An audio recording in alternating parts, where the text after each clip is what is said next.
We'll begin our session for today. So keep the back and neck straight. Sit comfortably. And once you feel ready, very gently close your eyes. And start observing your breath. Start connecting with the natural flow of your breathing as you inhale and as you exhale.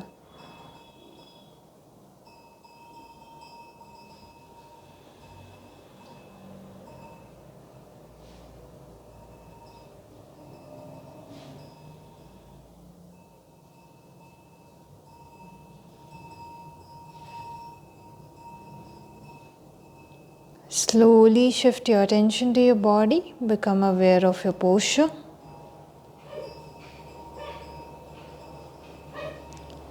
Align your body.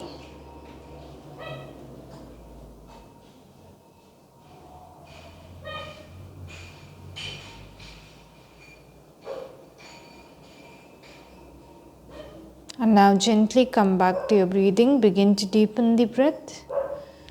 Going for slow, long and deep inhalations. Slow, long and deep exhalations.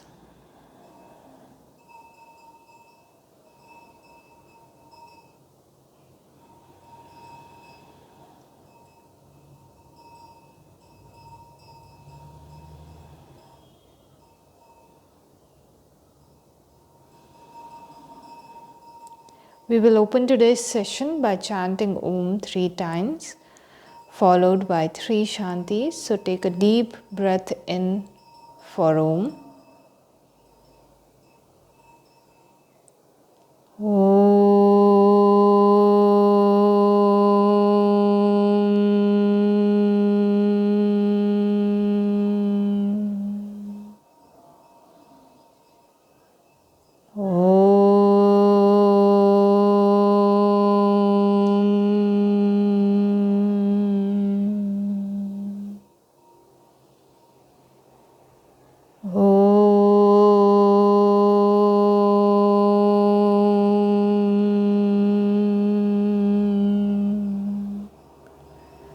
Shanti, Shanti, Shanti.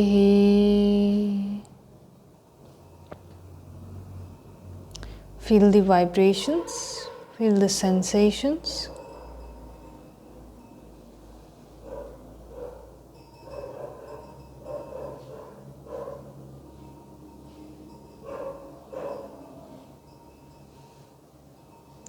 Join the palms together, begin to rub the palms together.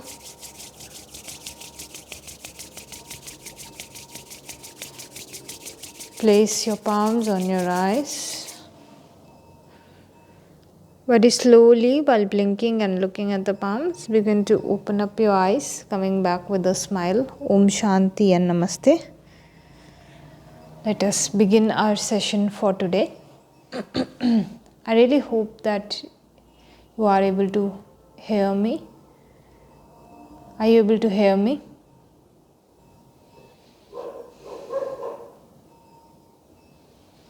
Okay, great. All right.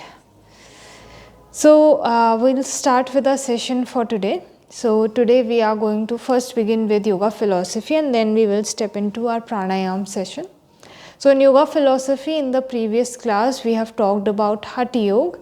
And I told you what Hatha Yoga is. I divided the term Ha and Tha, Hat into 2 parts, Ha and Tha. And I told you the meaning of the term Ha, which is representing your right side, and Tha, which is representing the left side. Okay.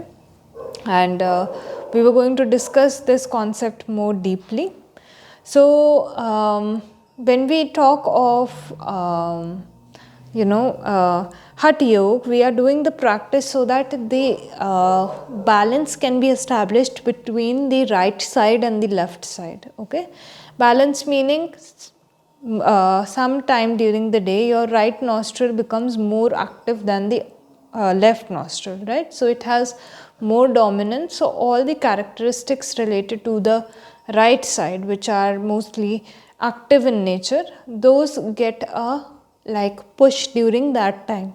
And during other times when the left nostril is more dominant, the relaxation or the nurturing kind of energy that is within us, that gets a greater push. So at all times there is dominance of one side, and only when the switch is happening, at that point of time, the central or the you can say midpoint, that is the state that we are aiming for when it's in the middle stage, right? So the dominance of the left characteristics and right characteristics both cease to exist, and at that point of time there is a very pure kind of energy that flows, right, where both the sides are equally dominant, you can say balanced, right? And through the practices of Hatha Yoga, we cleanse ourselves so much, we undergo so much purification, that the balance begins to get established on both the sides, right? So for most of us, when we perform asana also, one side is generally stronger than the other, right? So in Hatha Yogic practices also, you will see that through, even though you are doing them for development, initially you will see that one side is better for you than the other. Then slowly as you begin to work on the other side also, you will see that both of them come into balance. Now the asana can be performed from both the sides with equal equal output, right? So Hatha Yogic practices are all about establishing this balance. So generally you would have seen that there is a why is the emphasis on balancing both the sides? The emphasis is drawn because we need the activation of the central energy channel, which is called Sushumna Nadi. So in previous session also I told you, right side has the energy channel called Pingla Nadi, Pingala, Pingla Nadi, and left side has this energy channel called Ida Nadi, Ida, Ida, and on right side we have Pingla, and in the middle we have Sushumna, Sushumna.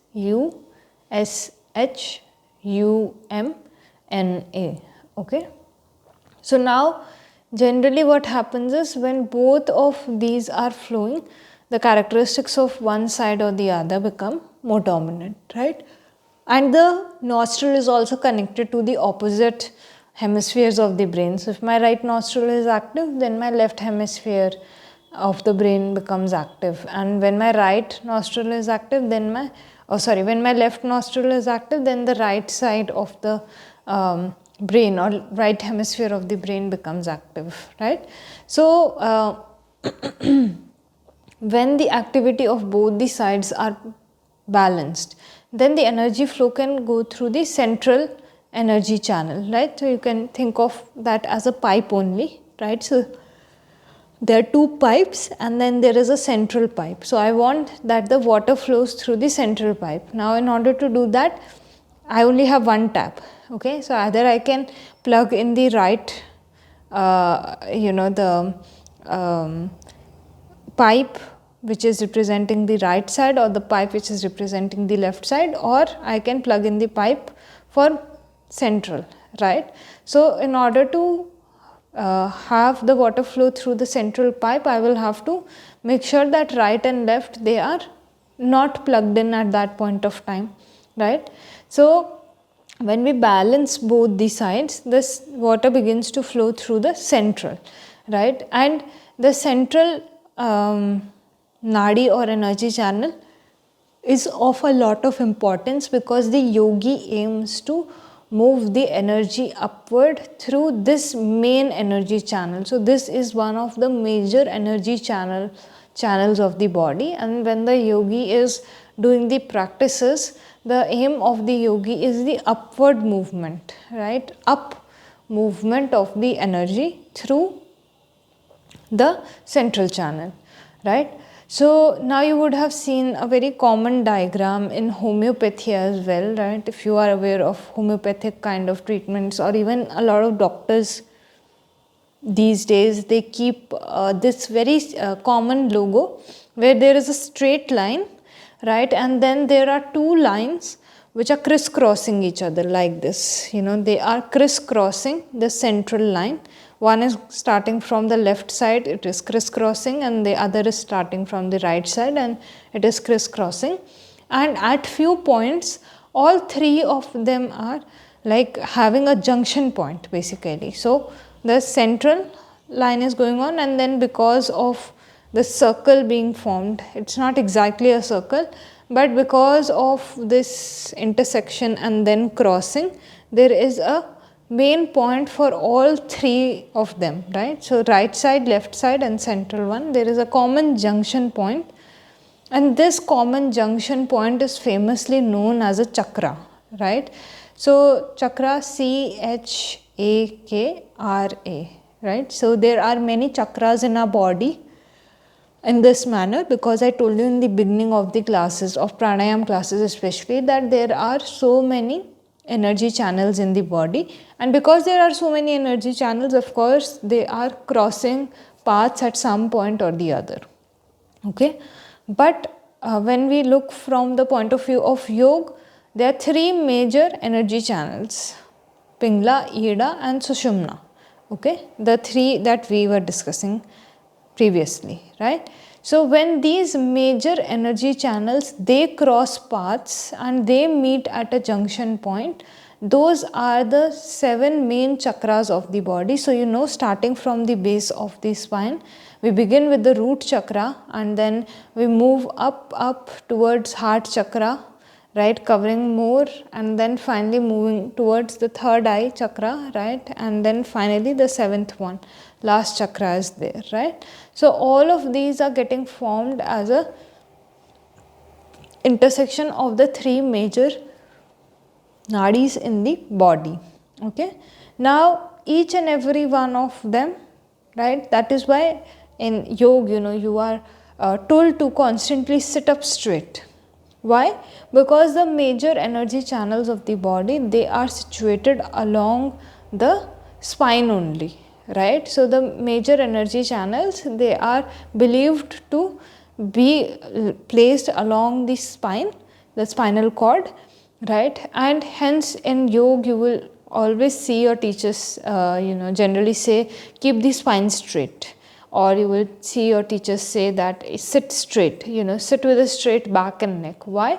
Because this energy, main energy channel, is believed to be along these lines, right? So this, like more straight you are able to sit, the better aligned your body becomes, so that the energy can flow more freely, right? So the energy, it moves up, crossing these junction points, right? And as you go deeper into meditation, the sense of awareness increases. So right now it's just mere talk, theoretical talk, but as soon as you begin to do the yogic practices, you will begin to see this thing that the energy, it is actually getting impacted when you sit with a hunched back or when you sit with a straight back, right? So when you see, you know, when you sit like this, you also feel very low, right? But when you sit straight, you become more attentive by default, right? So the flow of the energy, it completely changes the way in which, you know, your alignment actually is. So Hatha Yoga focuses on a few major practices. So I will name them and I will explain those to you one by one, right? And then we will begin with our pranayam class.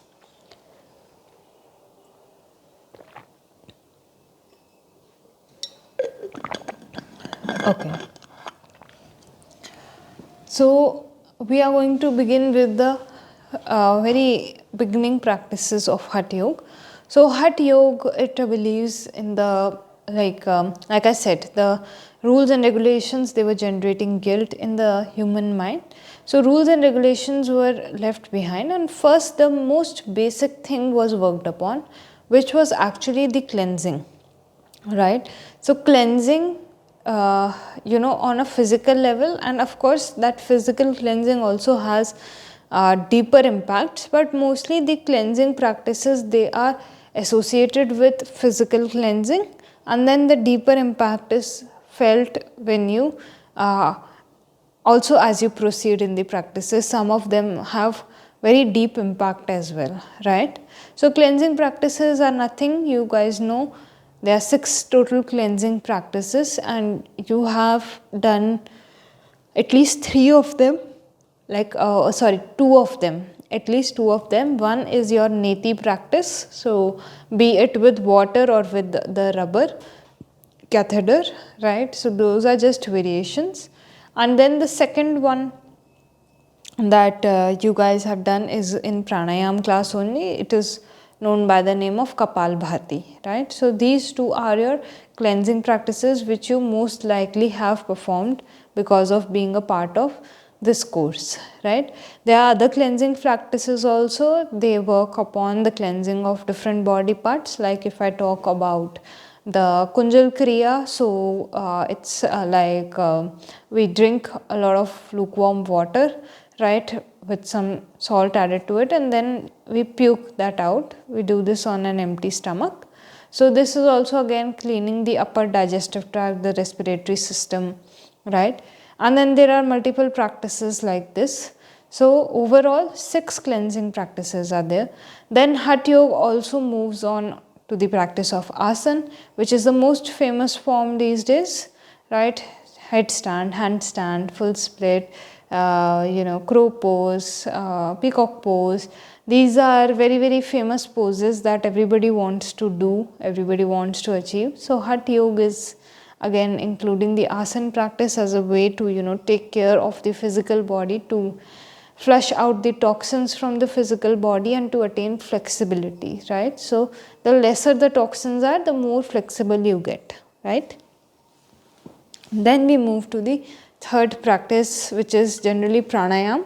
So of course the order of this understanding, it varies from one text to the other, but overall I am talking about these practices. So pranayam class is next for you guys. So in pranayam class again I have deeply discussed what pranayam is, what it does, but simply understood it is the expansion of the life force, right, through the breath. Okay. So after pranayam, there are other advanced practices like mudras and bandhas, right? Mudras are gestures, bandhas are locks, right? Mudras form a way to channel the energy, and then locks aim to fix that or lock that energy, seal that energy in a particular place, right? So then you have other practices as well, but then they begin to merge with the more deeper practices. We are also going to talk about the school of Raj Yoga. So Hatha Yoga and Raj Yoga are like interconnected. Hatha Yoga is done with the perspective to enter Raj Yogic practices, right? Raj Yogic practices are nothing but practices which are mostly focusing on or towards meditation, right? Working on the mind, understanding the complexities, the nature of the mind, and working through that. Okay, so Hatha Yoga is generally used as a foundation for Raj Yoga, right? So most of the practices that you are doing currently, they are preparing you for Raj Yogic practices. Only meditation class is like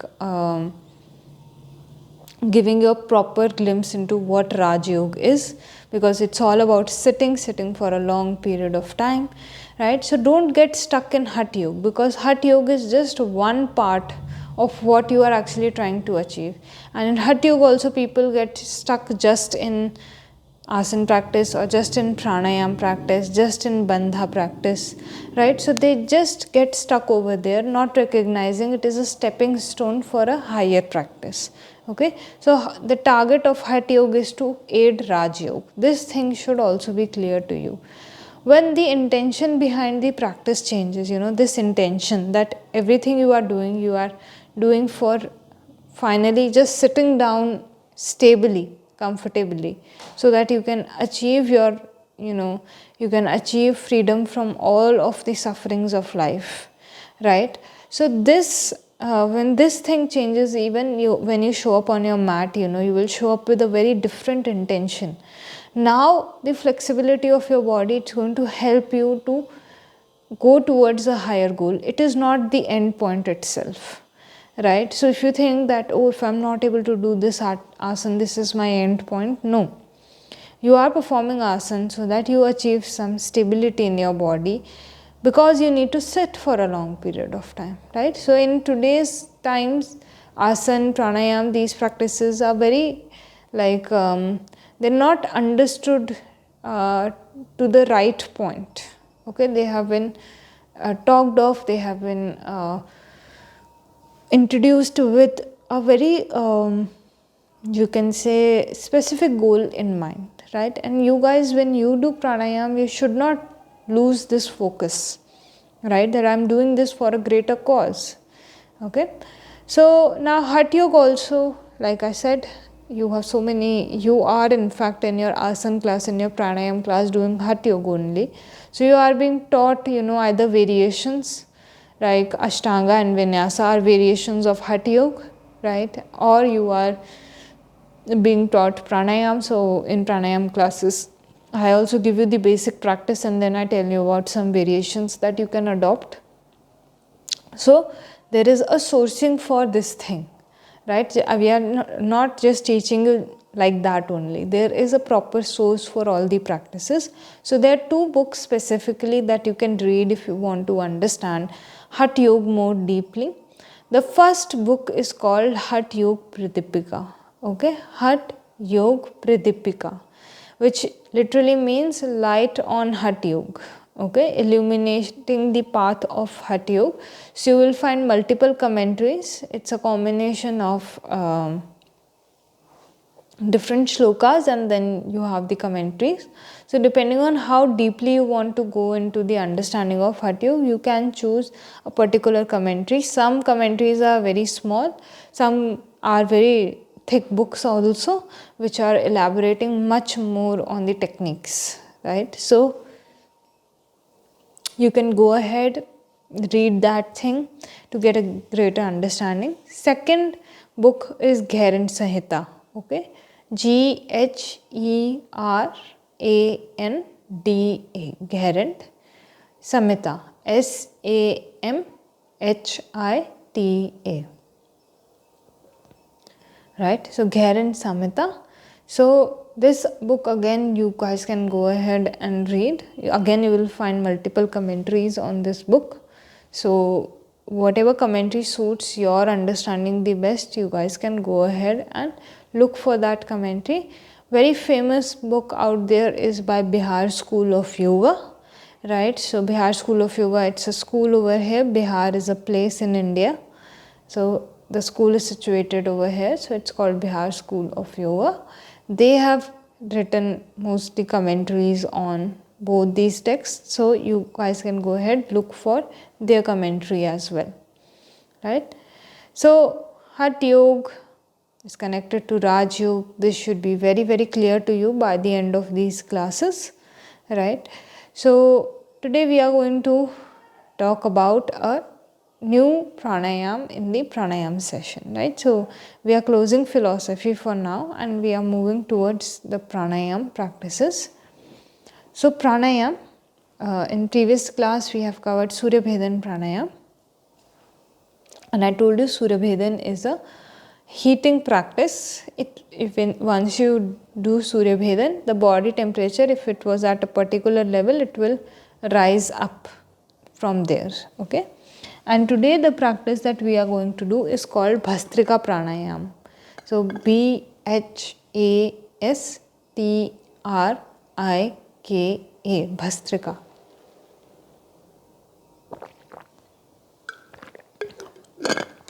In English, this pranayam is called bellows breath. BELLOWS, bellows breath. So, when the in earlier times or today it's very rare. If you go to any villages, right, so they still have they still especially those who are having farming background.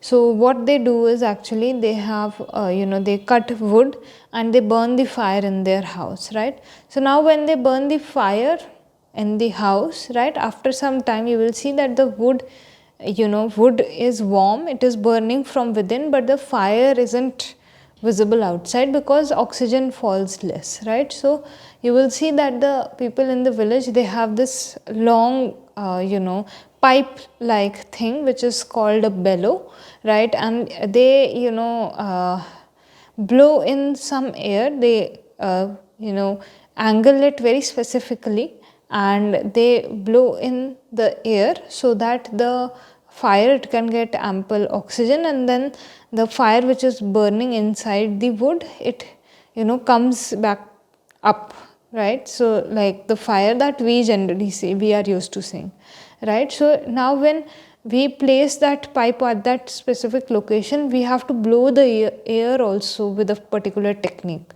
right, and that technique requires you to blow the air very rapidly, right, and hence this breath has been given the name bellows breath, because bhastrika literally means bellow, right, and we are trying to acquire and release the air in a similar manner as is done during bhastrika, right, as is done when we want to get the fire like ignited again, right. So this breath is generally done very fast, but there are different stages to do it. So you can start with the slow pace, then move towards the medium pace, and then move towards the rapid pace. Okay, there is no need to directly go towards the rapid pace.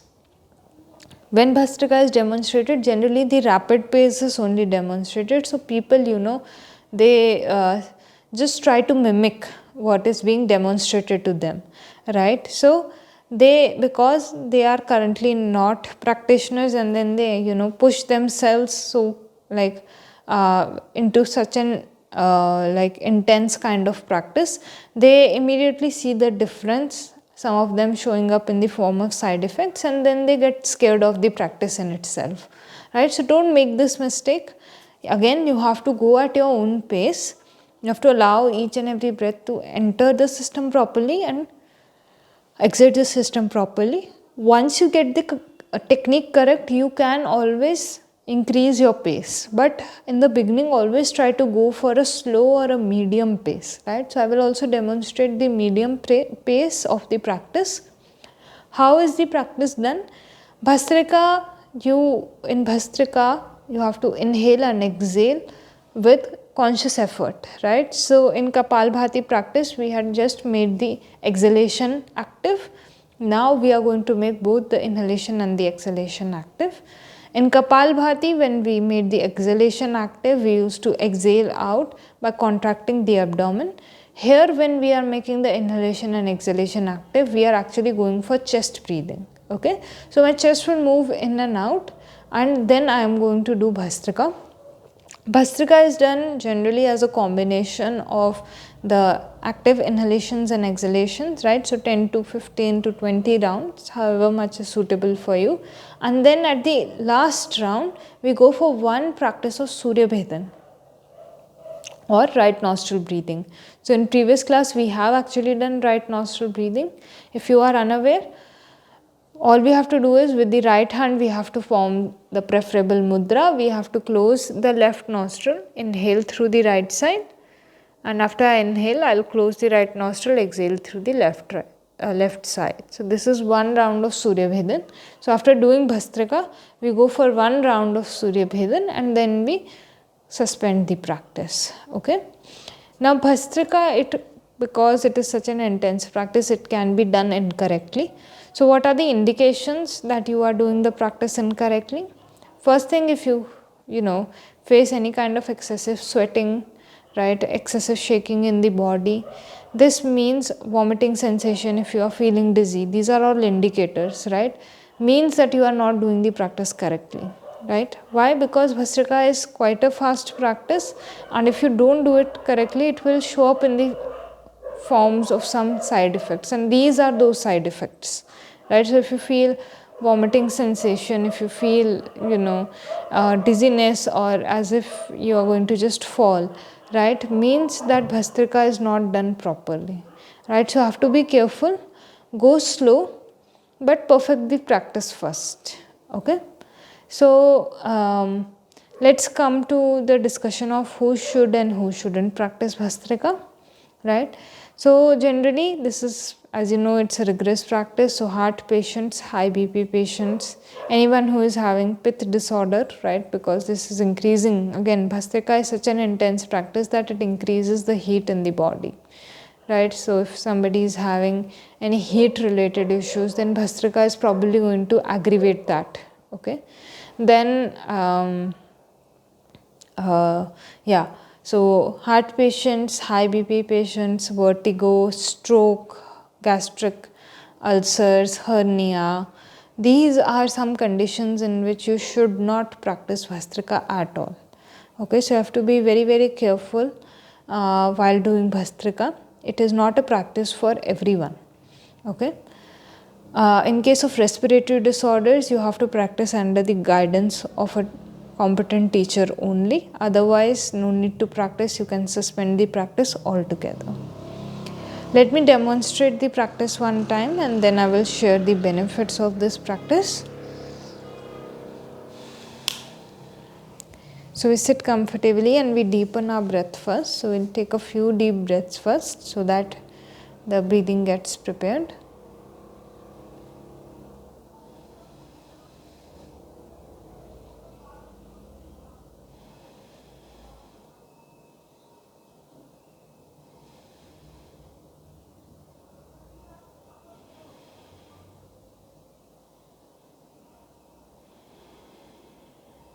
I'm going to place one hand on my chest so that you can see the movement. Okay.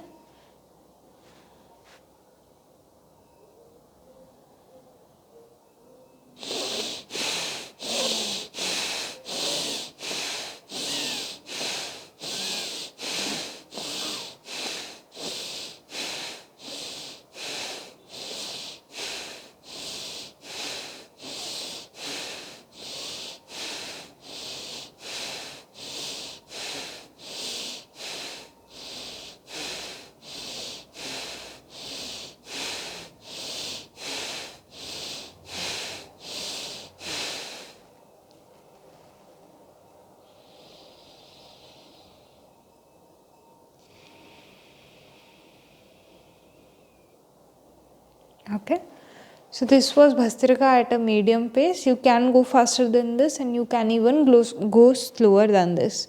So choose your own pace, choose the one which is more suitable for you, right? Don't try to follow a pace which you are unable to understand, or which is having an extreme, which is getting out an extreme reaction from your body.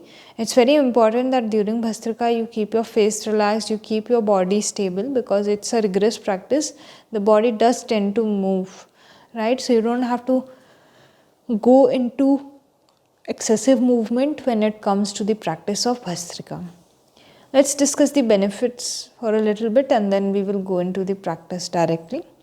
So what are the benefits of Bhastrika? Bhastrika, of course, no doubt has multiple benefits.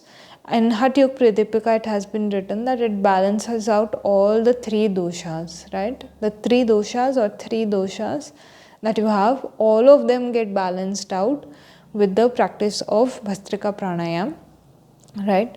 This practice increases the heat in your body, which helps you to get rid of the toxins in the body. So the temperature, it will go up quite quickly, right? Heat is generated in the body, toxins are properly released. So sometimes there is some sweating also when people practice Bhastrika. There is some sweating is okay. Excessive sweating is not okay. Okay, so there is sweating on the body, which again signifies that toxins are getting removed, because you are taking in the air and exhaling the air out at such a fast pace. Again, it's releasing more carbon dioxide from the body, per minute the number of breaths it goes up, which means even the oxygen that you attain or acquire is much more than normal breathing, right? So oxygen, your body gets properly oxygenated, and then your carbon dioxide, it gets properly released. So these are two very important and unique benefits of Bhastrika pranayam. Then apart from this, Bhastrika also has the tendency to soothe the nervous system, and after the practice of Bhastrika you will find yourself in a very calm and unperturbed state of mind, right? So earlier, if your mind was just going like into multiple fluctuations, or it was just running away in 100 directions, then after Bhastrika you will feel that pause, that silence come in, right? So it does have a very soothing and calming impact even on your mind and emotions, right? Overall, Bhastrika will make you more active, right? So if you are of the personality who are very dull, who don't like doing anything, you don't want to get up, Bhastrika practice will overall make you much more active. It will help you to push yourself to get the work done, right? So let's begin the practice of Bhastrika. Let's see whatever benefits I have talked of, how true they are, right? And verify them through our own experience. So sit comfortably. Keep your back and neck straight. And once you feel ready, very gently close your eyes.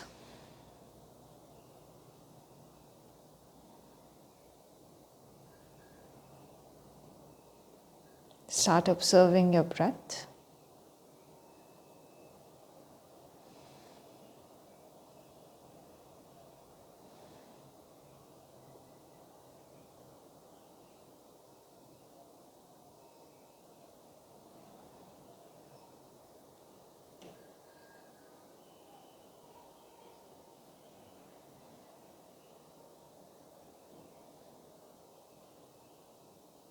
Now gently shift your focus to your body. Keep the back and neck straight.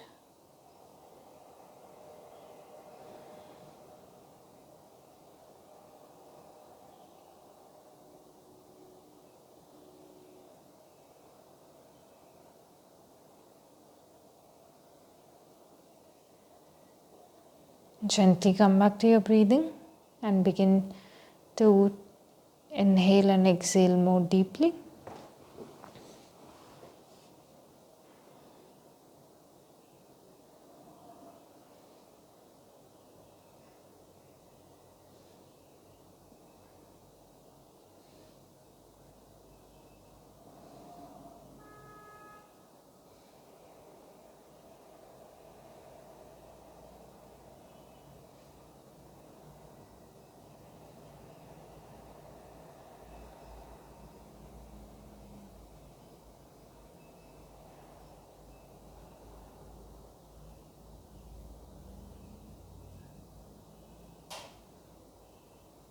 We will begin with our first practice. We are going to prepare the breath through abdominal breathing. Exhale fully, contract your abdomen properly. As you begin to inhale, feel your belly rise. As you exhale, contract your abdomen.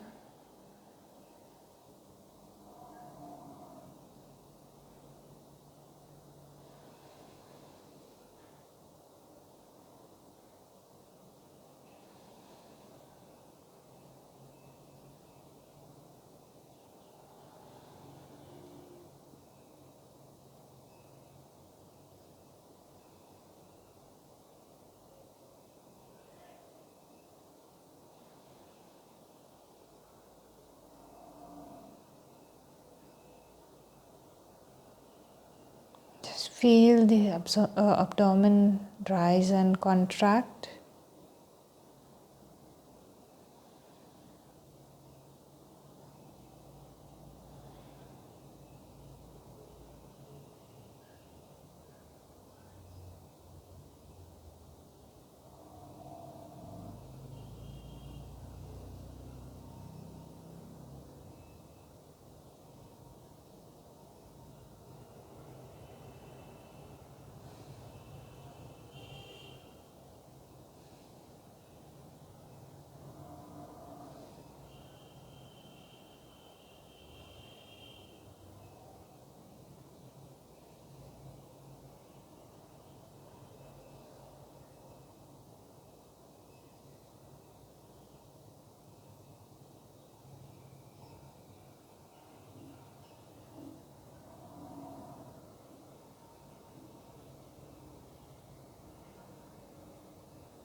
Now after your next exhalation, suspend your practice completely.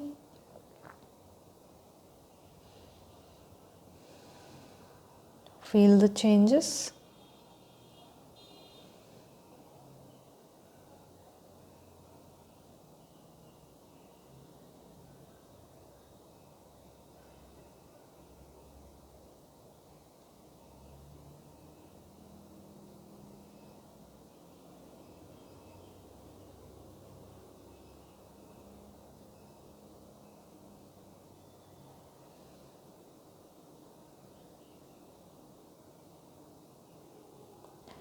We are going to begin with the practice of Bhastrika Pranayama. We are going to start with the practice of Anulom Vilom first in order to prepare the breath more, and then we will go into the practice of Bhastrika. So with your right hand, form the preferable mudra. Bring your hand up, exhale fully. Close the right nostril and begin to inhale through the left nostril. Once you inhale fully, close the left nostril, open the right nostril, exhale.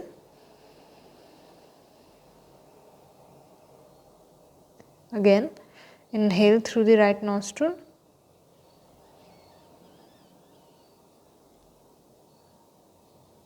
And exhale through the left nostril.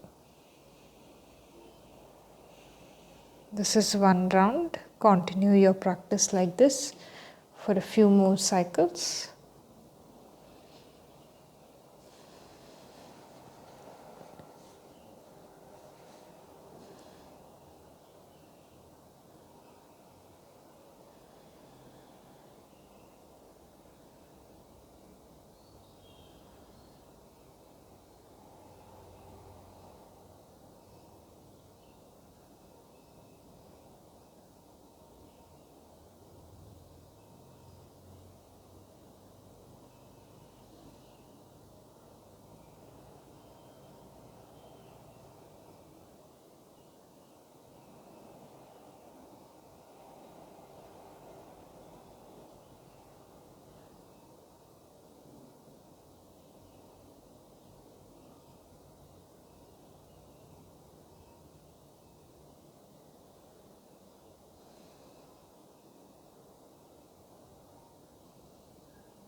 After your next round gets completed, which means you exhale fully through the left side, suspend the practice, relax your hands, and simply observe the impact of Anulom Vilom. The sense of balance and calmness induced by this practice.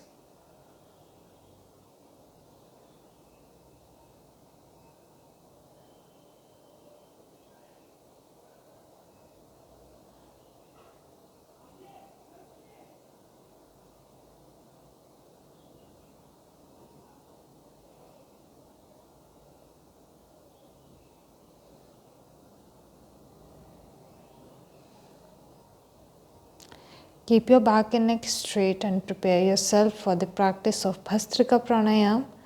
So make sure that as you inhale and exhale, there is movement in the chest region. Sit comfortably, and after your next exhalation, inhale and exhale with equal effort. Active inhalations, active exhalations. Go for about 15 to 20 rounds.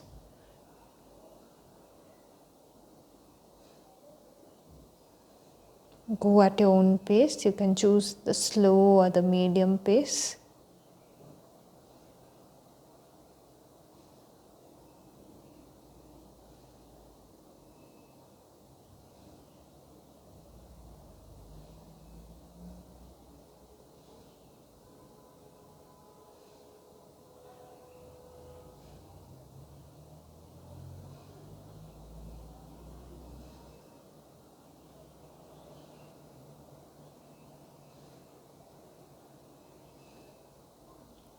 And after your last exhalation, form the mudra with your right hand. Close the left nostril and begin to inhale through the right nostril. Close the right nostril and exhale through the left side. This completes one entire cycle of Bhastrika Pranayama. Keep your back and neck straight and observe the changes or the impact.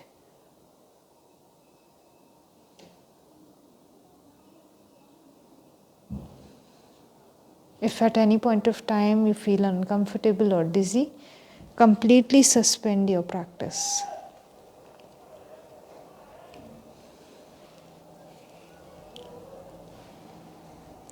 Keep your back and neck straight. Keep your posture aligned.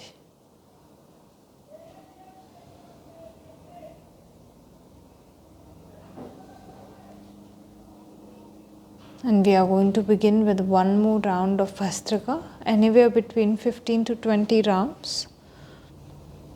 After exhaling fully, begin to inhale and exhale actively.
After your last repetition, close the left nostril, inhale through the right nostril. After inhaling, close the right nostril, exhale through the left nostril.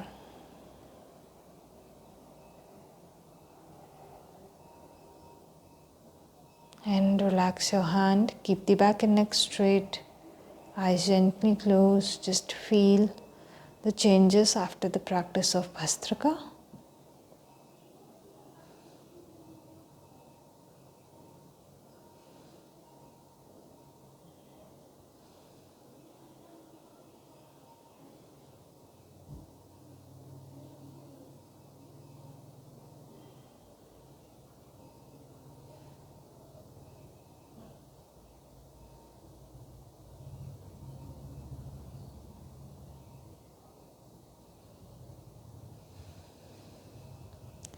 Check the state of your mind as we are about to close today's session. Keep your back and neck straight. Close the eyes gently. We will chant Om one time, followed by 3 Shantis. Take a deep breath in for Om.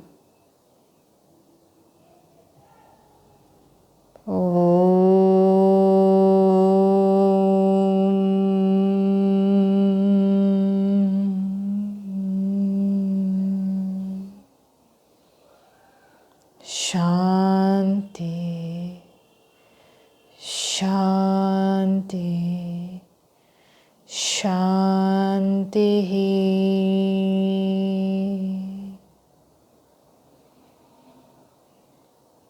Feel the vibrations.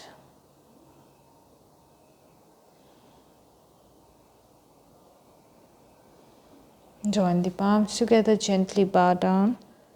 Just a sense of gratitude, just a sense of respect.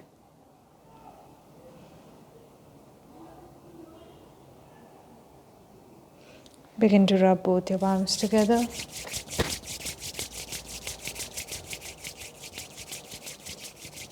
Place them over your eyes. We'll do this 2 more times. Rub the palms together. Keep them on the eyes. One last time. Rub both the palms together properly. Place them on your eyes. Very slowly begin to move your palms. Spread this energy on your face, on your neck, your entire body.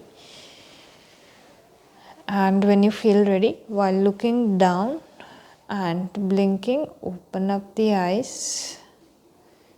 Om Shanti.